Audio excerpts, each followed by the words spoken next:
Hey guys, it's Amanda Moxley, and I got a tip for you. Are you intimate with your money? I mean, honestly, are you close with your cashish? Are you snuggling up with your cash?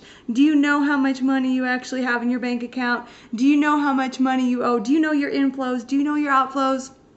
Do you? Do you? I want to know. Because if you don't know what's going on with your money, you are sabotaging your financial relationship left, right, and center. All right? If you want to get like seriously into your money drama and put a fork in it, you got to freaking know how much money you have. Like how much money is coming in. That's a good part, right? How much money is going out, flowing out, and how much money do you owe? And how much money do you want? And why do you want this? See, what I noticed most women do, I was the same way. I had no freaking clue how much money I had. I just was like, hey, I'm going to spend it. And I always know it'll be there for me. But that wasn't always the case, especially when I decided to actually up level and play a bigger game in my life. That money wasn't always there for me.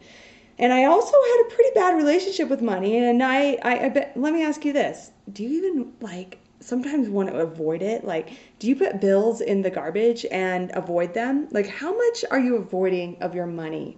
Very important question you need to ask yourself. And you need to start getting intimate because money is a relationship.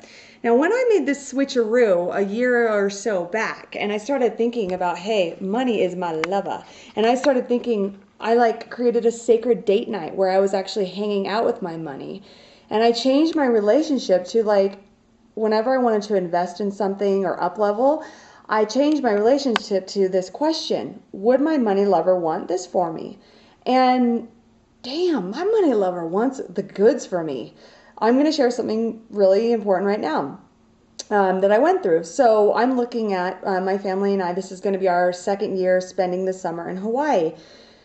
And I saw this beautiful farmhouse on 2.5 acres with mature fruit trees overlooking Honolulu Bay in Kauai. And it was super steep, pricey, 4 times what I pay currently for my mortgage, right? So it's a huge step for me.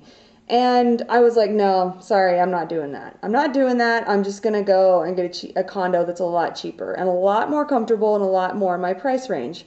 And then I started thinking and I was like, but what would my money lover want?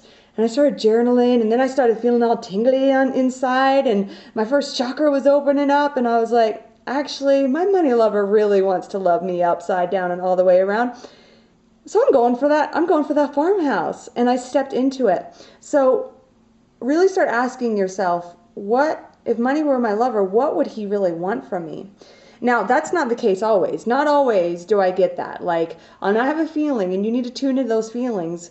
But when you're in a relationship with your money, and you ask your money lover, what does it want? How does it want to be used? How does it want to be played with? How does it want to love you and adore you and cherish you and claim you and eat you up, right?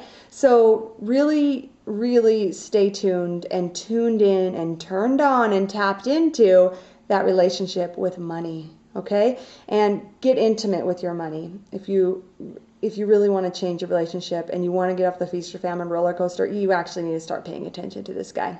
All right? I hope you like this tip. I got so many more tips for you coming in on this free call that I'm going to be doing in just a little bit of time, and I cannot wait to share these with you.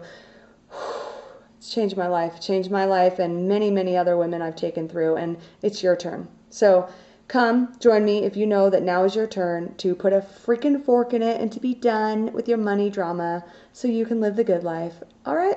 I'll see you then.